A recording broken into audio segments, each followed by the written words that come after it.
அந்த காவி கூட்டம்னு அதுல நிச்சயமா. காணொளியில ம். சொல்றாங்க.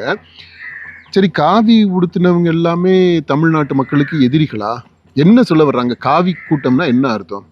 என்ன காவி உடுத்தக்கூடாதுன்றாங்களா? திமுக என்ன சொல்ல வருது? காவி உடுத்தக்கூடாது, அல்லது காவி உடுத்தினவங்க எல்லாம் இந்த மாதிரி ஓநாய்கள், ஓநாய்கள். ம். அழிக்கப்பட வேண்டியவர்கள், விரட்டி அடிக்கப்பட வேண்டியவர்கள் அப்படின்றாங்களா?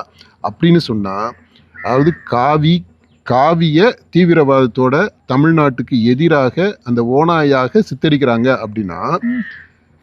உங்க அறநிலையத்துறை அமைச்சர் அவர் எப்போ பார்த்தாலும் காவி தான் உடுத்திக்கிட்டு இருக்கிறாரு.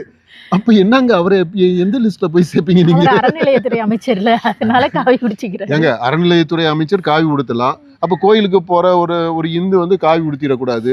இல்ல சாமி மேல பக்தி இருக்கக்கூடிய இந்துவோ அல்ல யாரோ ஒரு ஆன்மீகவாதி ஒரு காவி உடுத்திடக்கூடாது.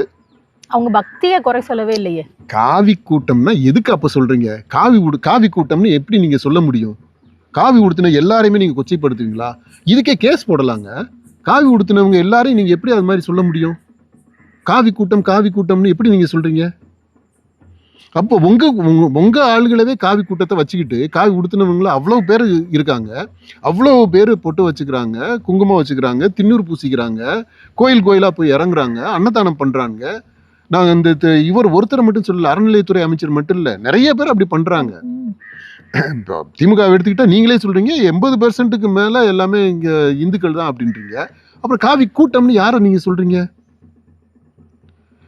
அதான் டோட்டலாவே நீங்க பயன்படுத்தக்கூடிய அந்த வார்த்தைகள் எல்லாமே ரொம்ப தப்பா இருக்கு. சரியில்ல, முறை இல்ல. எல்லாரையும் எப்படி நீங்க ஒரே ஒரு இதா நீங்க வந்து லேபிள் பண்ண முடியும்?